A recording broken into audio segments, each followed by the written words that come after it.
What's up guys, it's Coaster Thrills here, and for today's Coaster Countdown, I'll be ranking the top 10 coasters at Six Flags, Great America, and Gurnee, Illinois, just outside of Chicago. This is one of the best Six Flags parks for sure in my opinion for their great coaster collection and how nice the park is. They are known as the Six Flags park to get the first of a kind coasters, and that leads to them having a very nice coaster collection and very diverse. It's really one of those parks because of the great ride collection that everybody is going to have a different favorite. So there's going to be so many different types of coasters, and there really is one for everybody. And it was pretty hard to make this list. There were some coasters that I would have liked to make it, but just didn't due to that great collection. But most importantly, before we start, if you're new to the channel, make sure to subscribe for more videos on coasters often. Also, if you want to see more, make sure to follow our social media pages for updates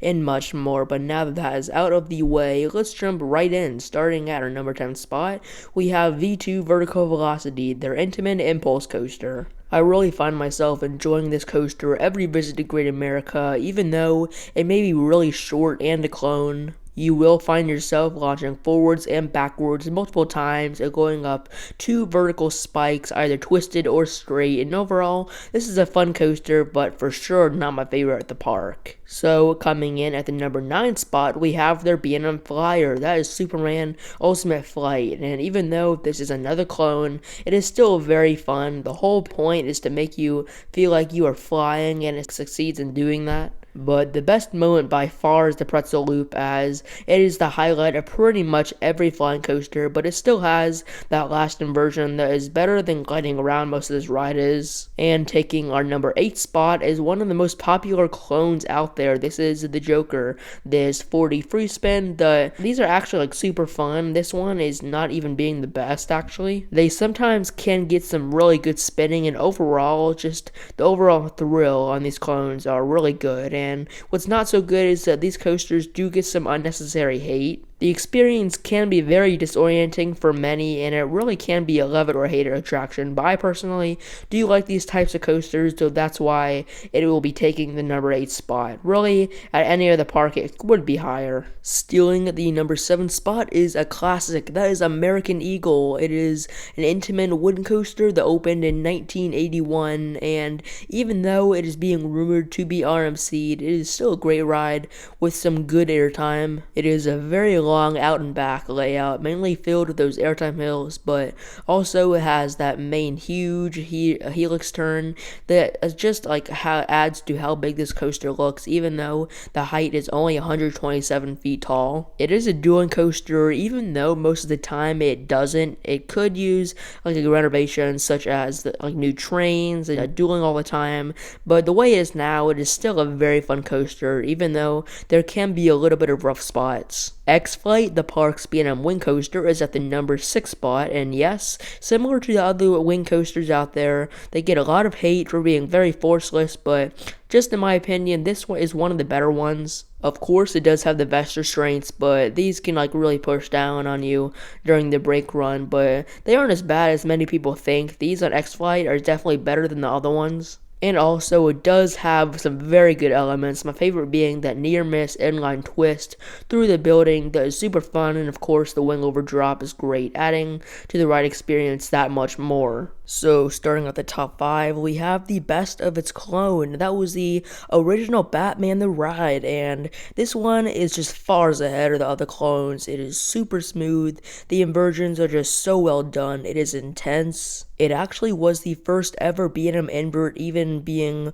one of the first coasters they ever built. So if you want to hear more of my thoughts on this clone, just watch my review on it. And taking the number 4th place is another one of the park's wooden coasters. That is the second of the 3 at the park. This is Viper, the clone of Coney Island Cyclone, one of many, and just looking at it, it looks pretty average, but if you give yourself room and sit in the back, you are in for one heck of a coaster. And yes, this is very controversial, but the airtime is very good, especially on the double down, but it is just so fun. I can see it going down a couple spots on my next visit. So as we head into the 3rd spot is Raging Bull, their hypercoaster that opened in 1999. Once again, this is one of the first types of coasters at this park.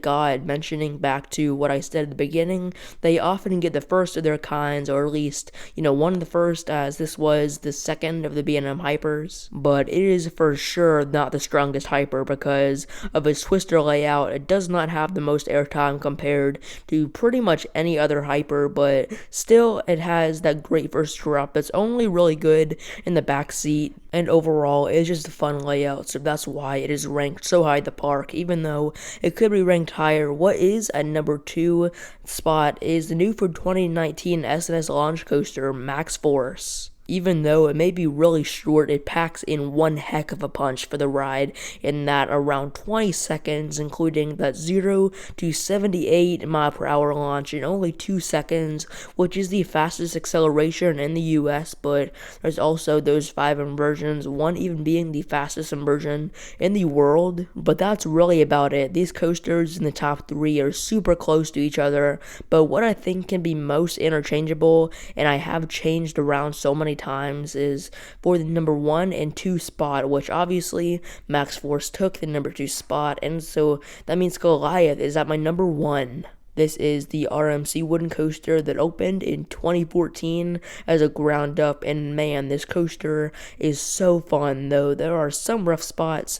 You can definitely get around that and have a great ride, but it is still my least favorite RMC because of the length and not the smoothest. But like I said, this is still a really good coaster, and that's why it is taking the number 1 spot. So that will wrap up this list. What do you think of where I ranked your favorite coaster? Make sure to post that in the comments below. I read every comment. Love what you guys have to say. And of course, make sure to subscribe for more videos on coasters often. And see ya.